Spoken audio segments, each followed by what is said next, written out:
لے کر جاؤ. آپ حدیث و قرآن سننے کے لیے آئے ہو. جب تک آپ سنجیدگی سے بات کو سنو گے نہیں, جب تک آپ اس کو سمجھو گے نہیں, آپ کے کانوں کے ذریعے آپ کے دل تک بات اتر نہیں پائے گی. صرف ہنگامہ آرائی سے کوئی مطلب نہیں نکلتا پیارے. یقیناً بات جہاں اچھی لگے وہاں سبحان اللہ کہہ کر اپنی زبان پر ذکر جاری رکھو. سبحان اللہ کہو, یہ ضروری نہیں کہ چیخ کر چلا کر سبحان اللہ کہو, کیونکہ دل سے کہو. اور ڈاکٹر اقبال کہتا ہے کہ دل سے جو آواز نکلتی ہے اثر رکھتی ہے, پر نہیں طاقت پرواز مگر رکھتی ہے. دل سے اللہ کا ذکر کرو, یقیناً تمہارا ذکر اللہ کی بارگاہ تک ہوگا اور اللہ کی بارگاہ میں پہنچے گا, اور اس ذکر کی برکتیں تمہیں ملتی ہوئی نظر آئے گی. جب جلسے میں آئے ہو, اپنا وقت دے رہے ہو, اور تمہارا یہ مہتوپورن وقت ہے کہ بہت اہم وقت ہے جو آپ نے آج اس جلسے کے خاطر صرف کیا ہے. آپ کا ایک ایک منٹ بہت مہنگا ہے, ایک ایک سیکنڈ آپ کا مہنگا ہے. اس ایک ایک منٹ کو ضائع ہونے مت دینا. میں تو بارہا یہ دیکھتا ہوں, اگر کوئی آتا ہوتا ہے تو اتنی ہنگامہ آرائیاں ہوتی ہے کہ عوام اس پر ٹوٹ پڑتی ہے, چاہے وہ اپنے وقت کا کتنا ہی بڑا کیوں نہ ہو جائے. مگر یاد رکھو سنی مسلمانوں, تم یہاں بیٹھے ہو, کوئی یہ عام جگہ نہیں ہے, بلکہ یہ جگہ وہ جگہ ہے کہ اس کو جنت کی کیاری کہا گیا ہے. اور تم جنت کی کیاری میں بیٹھ کر نہ مصطفیٰ جان رحمت صلی اللہ علیہ وسلم کا ذکر سن رہے ہو, کوئی عام ذکر کی محفل میں نہیں ہے. یقیناً کوئی عالم آ رہا ہے یا کوئی پیر آ رہا ہے, وہ لائق تعظیم ہے, ہم اس کے تعظیم کرتے ہیں, ہم ان کا احترام کرتے ہیں. یقیناً احترام اور تعظیم یہ ضروری نہیں کہ بھیڑ لگا کر, دھکے دے کر, ایک دوسرے کو تکلیف پہنچا کر تم ان تک پہنچو اور یہ عقیدت کا اظہار کرو. یہ عقل مندی نہیں ہے, بلکہ عقل مندی تو یہ ہے کہ ہم ان سے محبت کرتے ہیں, اور نبی فرماتے ہیں جو عالم باعمل سے محبت کرتا ہے وہ مجھ سے محبت کرتا ہے. سمجھو جلسوں کی نوعیت کو سمجھو. ان رسمی جلسوں کو بند کرو, ان رسمی جلسوں کو بند کرو, یہ ہنگامہ آرائیاں بند کرو, یہ چیخنا چلانا بند کرو. ارے قوم کو میسج دینا ہے, قوم تک پیغام پہنچانا ہے, اور سنجیدگی سے جو پیغام پہنچ سکتا ہے ہنگامے میں وہ پیغام نہیں پہنچ سکتا. اور معاف کیجئے گا علماء کرام یہاں بیٹھے ہیں, ان جلسوں سے اتنی خدمت نہیں ہو پاتی ہے قوم کی جتنی خدمت مسجد کے ممبر سے ہوتی ہے. سنجیدگی سے تقریر سننے کو ملتا ہے الحمدللہ مسجد کے ممبروں پر. خطیب جب کھڑا ہوتا ہے, مسجد اللہ کا گھر ہے, یقیناً وہاں بڑی سنجیدگی سے لوگ تقریر سنتے ہیں, کتنا اچھا لگتا ہے. یہاں بھی آپ سنجیدگی سے تقریر سنو, آپ کو ہنگامہ کرنے کی ضرورت نہیں ہے, نہ آپ کو زیادہ نعرے لگانے کی ضرورت ہے.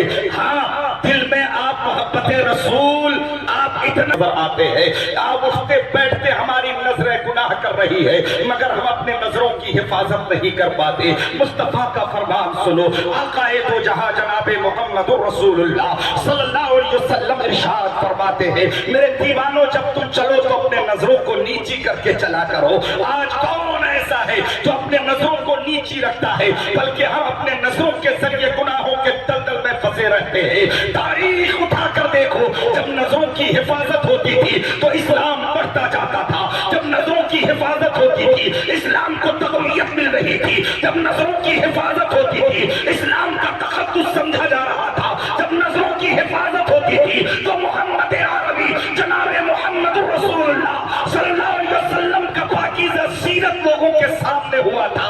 آؤ تاریخ کے ایک اور آگ کو پلٹتے ہیں. حضرت خالد بن ولید ہے, سپہ سالار اعظم ہے حضرت خالد بن ولید. ایک قلعے کا محاصرہ کیے ہوئے مجاہدین کو ساتھ لے کر حضرت خالد بن ولید میدان کارزار میں ہے. کئی روز ہو گئے, قلعہ سر ہونے میں نہیں آ رہا تھا. اللہ اکبر, لیکن مسلمان میدان عمل میں ڈٹے ہوئے ہیں, پیچھے ہٹنے کو تیار نہیں ہے. حضرت خالد بن ولید اپنے سپاہیوں کو تسلی دے رہے ہیں کہ ہم محمد عربی کے غلام ہیں, ہم میدان میں اتر آئے ہیں, جب تک ہمارا قلعہ فتح نہیں ہو جاتا اس وقت تک ہم اپنے قدم کو پیچھے نہیں ہٹائیں گے. کئی روز ہو گئے, ہفتہ گزر گیا, قلعہ سر ہونے میں نہیں آ رہا تھا. اللہ اکبر,